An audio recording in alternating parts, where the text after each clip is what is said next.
Hello दोस्तों, SSC uncle channel पे आपका स्वागत है। तो आइए दोस्तों, वीडियो को शुरू करते हैं।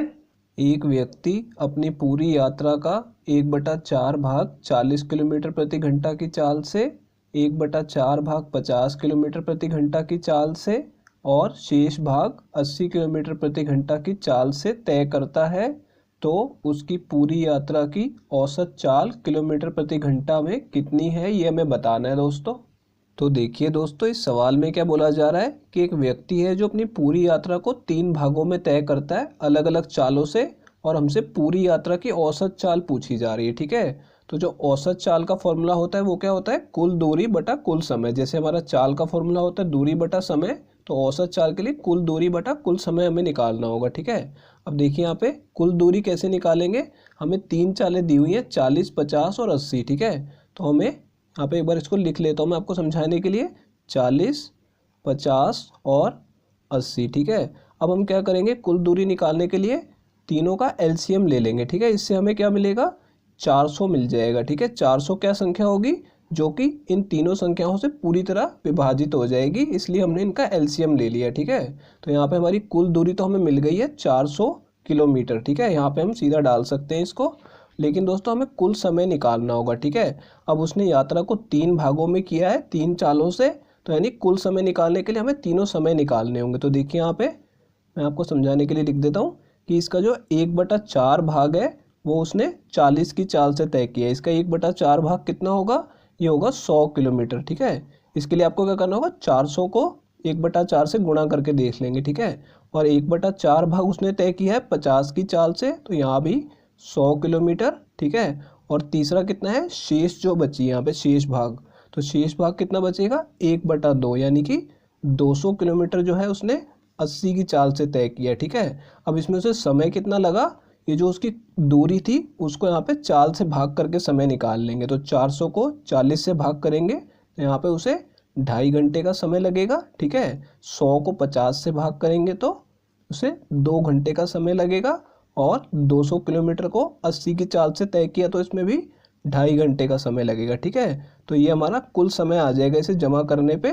तो देखिए यहाँ पे 2.5 और जमा 2.5 कितना हो गया, 5, और जमा 2 यानी कि उसे 7 घंटे का कुल समय लगा है पूरी यात्रा को तय करने में। ठीक है, अब यहाँ पे हम वैल्यू डाल सकते हैं, कुल दूरी हमारे पास है, कुल समय भी हमारे पास है। ठीक है, तो औसत चाल कितनी आ जाएगी, देखिए यहाँ पे कुल दूरी है 400 और समय कितना लगा है, 7 घंटे का समय लगा है। ठीक है, अब इसे भाग कर लेंगे, तो 7 से जब इसे भाग करेंगे 400 को, तो पहले तो ये 5 पे कटेगा, 7 पंजे 35। ठीक है, तो 5 लिख लिया मैंने, और 5 शेष बचा तो कितना हो जाएगा, 50। अब 50 को काटने के लिए 7 पे भाग करेंगे, क्योंकि 7 7 49 होगा, और एक शेष बचेगा। ठीक है, तो यहाँ पे हम लिख सकते हैं एक शेष है और इसे 7 से भाग करना है, तो कितना आ जाएगा, ये 57 सहित 1/7 की हमारी औसत चाल आ गई है, और इसे किलोमीटर प्रति घंटा में लिखते हैं। ठीक है, तो ये हमारा आंसर होगा, ये तीसरा ऑप्शन करेक्ट है दोस्तों।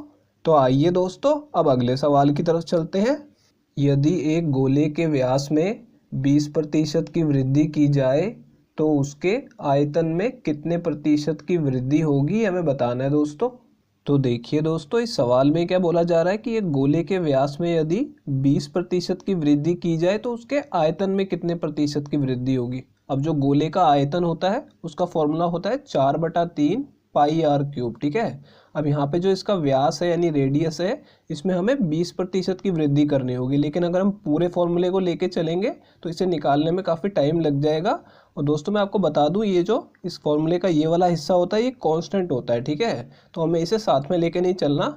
ये जो है हमें देखना है कि जो इसकी वॉल्यूम यानी आयतन है वो सिर्फ इसके ऊपर निर्भर है, रेडियस की पावर 3। ठीक है, और इसी में हमें वृद्धि करनी है। ठीक है, तो अब देखिए मैं इसमें वृद्धि करूंगा तो यहाँ पे रेडियस में वृद्धि होगी तो कितना आ जाएगा, ये 20% की वृद्धि करने पे 1.2 आर आ जाएगा। ठीक है, यानी आर में मैंने 20% की वृद्धि कर दी है। ठीक है, और यहाँ पे इसकी पावर 3 है, तो अब इसमें पूरे की पावर हम 3 लगाएंगे। ठीक है, तो अब हम देखेंगे कि इसके आयतन में कितने प्रतिशत की वृद्धि होगी। ठीक है, अब 1.2 की पावर 3 करेंगे तो आपको 12 का जो है क्यूब निकालना पड़ेगा, जो कि होता है 1728। ठीक है, यहाँ पे 1728, और यहाँ पे जो पॉइंट है तो यहाँ पे मैं पॉइंट लगा दूंगा, क्यूब करने के बाद तो ये आ जाएगा 1.728, ठीक है।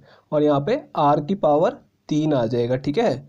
अब देखिए दोस्तों, यहाँ पे ये जो नया आयतन आया है व्यास में वृद्धि होने के बाद वो ये आया है, ठीक है। और पहले ये था r की पावर 3, ठीक है। तो अब हमें देखना है कि यहाँ पे कितनी वृद्धि हो रही, कितने प्रतिशत की, ठीक है। तो यहाँ पे देखिए, पहले यहाँ पे मैं 1 मान सकता हूँ कि 1 था, और अब यहाँ पे 1.728 हो गया, ठीक है। तो इसमें वृद्धि कितने की हो रही है, 0.728 की वृद्धि हो रही है, ठीक है। किस पे हो रही है, 1 पे हो रही है। तो नीचे 1 से भाग करेंगे और 100 से इसे गुणा कर देंगे, ठीक है। अब इसे सॉल्व कर लेते हैं, यहाँ से पॉइंट हटेगा तो नीचे 3 जीरो आ जाएंगी, ठीक है। और यहाँ पे 2 जीरो से 2 जीरो कट जाएगी, और 728 के नीचे 10 है तो ये कितना आ जाएगा, 72.8% की इसमें वृद्धि होगी। तो ये हमारा आंसर होगा, ये दूसरा ऑप्शन करेक्ट है दोस्तों अगर ये वीडियो आपको पसंद आई हो तो इसे लाइक कर दीजिए, और दोस्तों अगर आप लोग चैनल पे नए हैं तो चैनल को सब्सक्राइब जरूर कर लीजिएगा, और दोस्तों नोटिफिकेशन बेल को दबाना बिल्कुल मत भूलिएगा। तो दोस्तों इस वीडियो को यहीं ख़त्म करेंगे, आपसे मिलते हैं अब अगली वीडियो में।